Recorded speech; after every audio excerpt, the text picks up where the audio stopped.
Personal story segment tonight, actor Rob Lowe. He has a new book out called Love Life. It's his second nonfiction tome. First one story, as I only tell my friends, was a big hit. While promoting the book, Mr. Lowe said there's a Hollywood bias against good-looking people. Since I wouldn't know, I have to ask Mr. Lowe himself, so here he is. Come on, Lowe. The reason you got into pictures in the first place is you were decent looking. You were just some guy in Ohio shoplifting. Come on. It takes a journalist of your stature to bring this issue out of the shadows. Yes. And studies show, worldwide, at least 10 or 20 people a year are afflicted with good-looking bias. Okay, so you're telling me that because you're a pretty boy, you don't get the real gravitas parts that somebody like Daniel Day-Lewis would get. Is that what you're saying here? I am merely saying this, that when they tell you you can't play the lead role of a PTA father because you don't look right. Yeah. When you are a PTA father, you go, And then when they say, but you know what you'd be great for? The rich jerk. But you would be great for that. Well, because I am a rich jerk, so let's just get real. All right, look. But I was watching, I watched these old movies on Turner Classic Movies, and, you know, Gable and Grant and all those guys are very good-looking guys, and they got all the plum parts. Right. But it's changed now. You have to have angst now. But by the way, and maybe for the better, I love those guys, but guys who are my heroes, like De Niro and Dustin Hoffman and Pacino, would never have had that opportunity. And they're all ugly guys. They're bad-looking people. They're charismatic.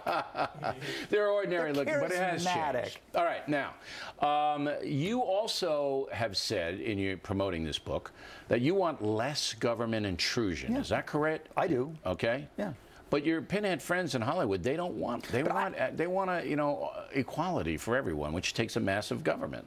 Well, I'm equality for everybody is great. Yeah. That would be amazing. I just think that individuals usually do a better job than collective big government.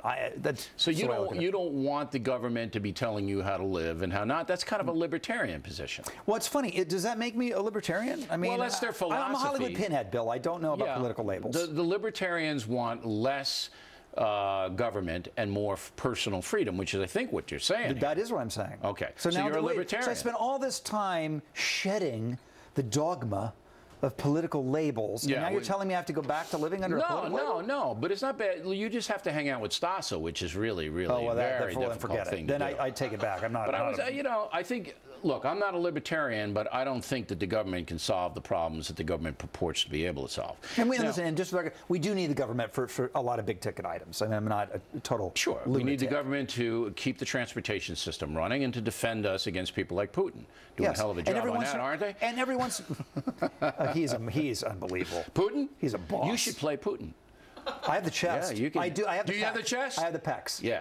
And you wouldn't mind going topless every hour on the hour. And I wouldn't mind shaving a little bit of my head either. Okay. I can do it. All right. Let's get there low playing Putin. Killing Putin. No, we can't do that. No, oh yeah, that might be coming up. Okay.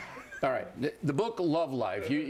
As I said, your first book was very successful. Now, so say we buy $20 on Love Life here. What are we going to learn that we didn't learn in the first book? Honestly, there were so many stories that I didn't want to put in the first book because, frankly, I thought they were a little too provocative. Ooh. And if I put them in the first book, I thought it would be all anyone talked about. So once I got my confidence up as a writer, really, I felt like I could tell some of the more. All right, so this goes a bit further than the first book, and it tells you. It absolutely does. Right. But also, I wanted it to, on one hand, be provocative and say things that I didn't have the guts to say in the first one, but also I wanted to be more personal about raising two teenage boys and all that craziness. And I read the book, and it's a good book, I got to say. Lowe puts together a fast read. Wait. This is amazing. We got a good review. It's a good book. I'm not blurbing you now. You can't use that. You don't give it up. It's a fast read. It's good. But I got one more question, and I'll let you go. I want to do the beard stubble thing. Should I do that? Listen, should I do like this? Okay. Is that hard? I want you to know that today I woke up and I was ready to. Honestly, I was lattered, this is O'Reilly. I'm not shaving. I said I'm on O'Reilly. I know how much he hates it. I'm keeping it. Yeah, I'm not putting a tie on. I got the stubble going on. I knew this. You took a shower though, didn't you? I did do that. You can't tell by your hair. And I wore a vest. All right. And you wore a vest. That's right. That's because you're a pretty boy. That's what pretty boys do. That's what we do. All right, Rob Lowe, everybody, get his book Love Life. When we come right back, it'll be Miller time.